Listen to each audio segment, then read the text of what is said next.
Saludos y muy buenos días, buenas tardes, buenas noches, donde usted quiera que esté viendo la cápsula financiera este lunes. Es para nosotros un placer saludarle. Gracias por ser parte de la comunidad que le interesa pues informarse de manera segura, de manera profesional, con la voz de los expertos, con Vidal Villalobos y la información más certera de las finanzas de Costa Rica y el mundo. Don Vidal, bienvenido y feliz inicio de semana. Muchísimas gracias, Jonathan, y muchísimas gracias a todas las personas que nos honran con su sintonía. Esperamos que tengan una espectacular semana llena de bendiciones, de salud, de bienestar, de felicidad, de alegría. Don Vidal, el fin de semana estuvo tranquilo, hubo anuncios como ya suelen suceder el viernes en la tarde y el sábado, o empezamos la semana con las expectativas de los movimientos coyunturales propios del Mundial de Fútbol.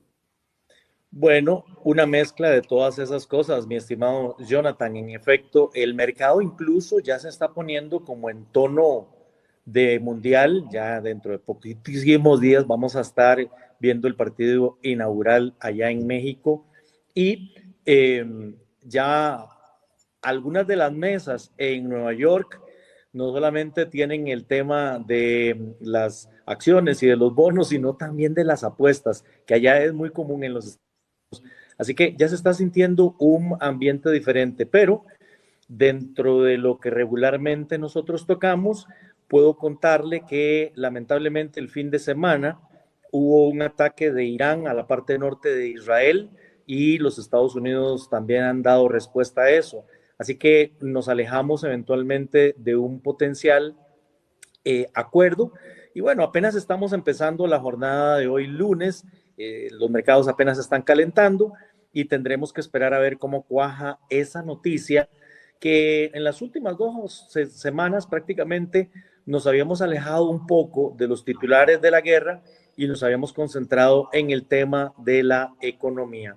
Pero por lo pronto tendremos entonces que esperar a que se asienten esas aguas, que fue domingo a mediodía y en la tarde, en que empezábamos a ver esos titulares en prensa acerca de ese intercambio de fuego. Vidal, ese escenario dentro de lo que estás diciendo de alto al fuego, que seguimos sin entender el concepto en la práctica porque no es lo que está sucediendo, ¿afecta o está afectando o crees que va a afectar el mercado del petróleo o las expectativas del mercado en función de lo que estaba sucediendo, por lo menos acá en el país, en un aumento del tipo de cambio en Estados Unidos, en lo que son las métricas de los mercados que estaban siendo pues propensos a ver otras alternativas y no poner todos los huevos en la misma canasta? ¿Cómo puede afectar esto que sucedió? Das en el clavo cuando hablamos de expectativas, porque los mercados se mueven por las fuerzas normales de oferta y demanda, pero ya hemos conversado en anteriores entregas que las expectativas tienen una fuerza muy importante en economía. La expectativa que tenía el mercado es que efectivamente se iba a lograr un acuerdo y que eso iba a permitir que el precio del petróleo bajara de las cotizaciones con las que cerramos la semana anterior, cerca de $90 el barril WTI, y que eso de alguna manera ayudara a que bajara la presión inflacionaria y le abriera eventualmente una oportunidad a la Reserva Federal, quizás hacia finales del año, de distensar la política monetaria, que es lo mismo bajar la tasa de interés y de esa manera impulsar el mercado. Pero cambian las expectativas y de mantenerse durante más tiempo, que ya se cumplieron 100 días básicamente del conflicto. Entonces, la expectativa es que más bien esto se va a mantener más tiempo, generaría presiones no solamente en la inflación, sino que en tasas de interés y también en el dinamismo, en el crecimiento de todas las economías, incluyendo la nuestra. Por supuesto que también, y de eso vamos a conversar ahora dentro de unos minutos, en el mercado costarricense se cuela el asunto del tipo de cambio. Yo quiero contarles que la semana anterior tuvimos un desempeño importante durante la semana, aunque el viernes tuvimos caídas ya se olía algo acerca de este tema. Y los temas que eclipsaron el comportamiento del viernes fue, como recordarán, en las entregas anteriores habíamos dicho que Broadcom dio unos resultados, fueron positivos, pero decepcionantes para el mercado, y eso empezó a traerse abajo a todas las tecnológicas. También salió el reporte de empleo, salió mejor de lo esperado. ¿Qué significa eso? Parece que es una buena noticia porque hay empleo. Sí, pero el mercado estaba esperando un deterioro en el empleo para que le diera la oportunidad a la Reserva Federal de, eh, de bajar las tasas de interés. Hay una rotación importante de los portafolios. La gente se está moviendo de las tecnológicas hacia otro tipo de acciones. Y hay un detalle también que no es menor. Para esta semana esperamos el debut de la empresa de Elon Musk, SpaceX. Se espera que sea una colocación parcial de acciones, no las vende todas, él se queda con el 85% del poder de voto. Entonces vende una parte de la empresa, pero espera recoger 70,000 millones de dólares. Y aquí hay un detalle ¿A importante. cuánto la acción, mi Vidal? ¿Perdón? ¿A cuánto puede estar la acción? Todavía hay estimaciones de $135 la acción, sin embargo, la presión que pueda generar en el mercado la puede llevar hacia arriba o hacia abajo. Hay puntos encontrados. El tema es que hay algunos analistas ya muy calificados que están diciendo que la valoración está excesiva. Y eso podría traer al traste al IPO, que es como se llama esta oferta pública inicial. Así que es un poco prematuro esperar.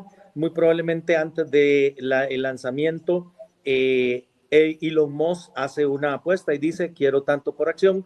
Así que mejor esperemos ese dato. Por lo pronto también, el recorte que se dio el viernes, algunos analistas hoy temprano lo están asociando a que la gente tiene que hacer campo en el portafolio. Vea qué interesante. Y para hacer campo en el portafolio venden acciones. No necesariamente venden las acciones de Procter & Gamble o de Amazon, sino que le hacen campo, como es una empresa de tecnología, le hacen campo en tecnología. Entonces, por eso es que se están vendiendo de alguna manera las empresas de tecnología. Y aquí le apuestan a las 3 áreas importantes que tiene la empresa. Lanzamientos espaciales, el cúmulo de satélites dándole vuelta al planeta que es Starlink y el desarrollo de la inteligencia artificial.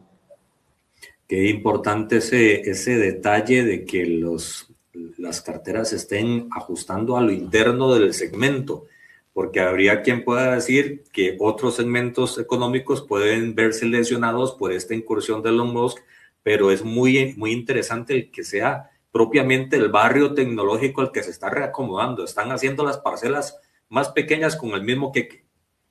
Así es, y la semana pasada les traíamos un comentario importante porque otras empresas de tecnología siguen brillando, pero no Broadcom. Entonces, todos los animales de la granja son iguales, pero no todos, ¿verdad? Sí. Para la semana tenemos mañana martes 9 de junio, ventas de vivienda de segunda mano. El miércoles tenemos un dato importante que es el dato de inflación al consumo, inventarios de petróleo crudo. Y luego el jueves cerramos con el indicador de inflación, pero a los productores. Y bueno, la semana finalmente cerró con una pérdida del 2% en el S&P 500. Tenía 10 semanas de venir creciendo y esta es la primera semana negativa. Y el jueves el S&P había alcanzado un máximo histórico. El Nasdaq se desplomó un 4.7 porque es de tecnológicas y el Dow tuvo un ligero descenso. Estos datos ponen en predicamento la próxima decisión de la Reserva Federal. La pregunta no es si la economía resiste el impacto de la guerra en Irán, porque ya tenemos 100 días de estarlo aguantando, sino si esa fortaleza va a terminar retrasando la decisión de la Fed que muchos empresarios estaban esperando. pero campo también se está haciendo en los portafolios en otros activos. Hay una caída importante en el Bitcoin, Jonathan, y también en el oro. Así que estaríamos esperando específicamente estos reacomodos en el mercado. Si te parece, nos vamos a la nota local en los minutos que nos hacen falta. Vamos de una vez. Bien, el viernes conocimos el resultado del índice de precios del consumo con cierre a mayo, publicado por el Instituto Nacional de Estadística y Censos. En este programa habíamos mencionado que para mayo esperábamos inflación mensual, porque habían existido incrementos en el precio de las gasolinas y durante mayo el tipo de cambio estuvo relativamente estable, más bien el de venta creció 2 colones. Entonces les habíamos dicho, va a haber inflación positiva en el mes. El mes salió con 0,27% de inflación, lo que provoca que la acumulada que va de enero a mayo se quede en menos 0,62%, pero que el dato que regularmente nosotros utilizamos en análisis es la interanual, o sea, 12 meses acumulados, los que van de junio de 2025 a mayo del 2026, y ahí nos quedamos todavía en menos 0,97. Por supuesto que si nos vamos a revisar qué fue lo que creció, la gasolina creció un 15% y le agrega al indicador de la inflación 0,57. El diésel creció un 25.71, le agrega 0,11 a la inflación. Y el boleto aéreo 13.25 con 0,07. Básicamente, vea, todas estas cosas junto con transporte en autobús tiene que ver con el conflicto. Ya lo habíamos previsto, pero hay productos como el tomate que bajaron bastante, casi un 30%. Los automóviles bajan por la estabilidad en el tipo de cambio. Papa, huevos, vainica. Y entonces al final, estos se combinaron para que el incremento fuera de 0,27, como acabamos de mencionar.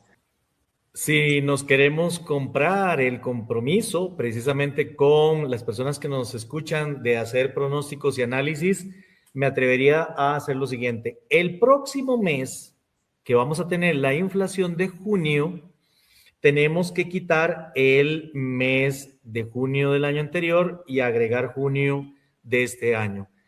Pero me parece, Jonathan, que el precio del petróleo ha estado relativamente estable si tomo en cuenta el cierre de mayo y junio.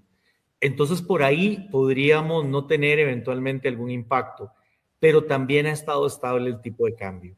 De tal manera que estoy asumiendo que hay un empate de esas fuerzas y que en junio no tendríamos inflación. Ese sería el escenario base de este análisis. Si tomo julio, agosto, septiembre, que son datos históricos, julio, por ejemplo, tuvo una inflación negativa de menos 0,52, agosto de 0,21, etcétera, etcétera, y me lo traigo hasta este último dato que acabamos de presentar de mayo con 0,27, pero junio no le agrego nada, quedamos en lo mismo, quedamos en un 1% negativo de inflación interanual. A partir de eso podemos hacer algunos escenarios. Bueno, ¿y qué pasa si en junio llegáramos a tener una inflación parecida a la de mayo de 0,25? Seguimos estando aún en terreno negativo de menos 0,75. ¿Y qué es esto importante? Porque recordarán ustedes que el Banco Central había hecho un pronóstico de que la inflación estaría en el rango meta, o sea, por encima de un 2% positivo a finales del año.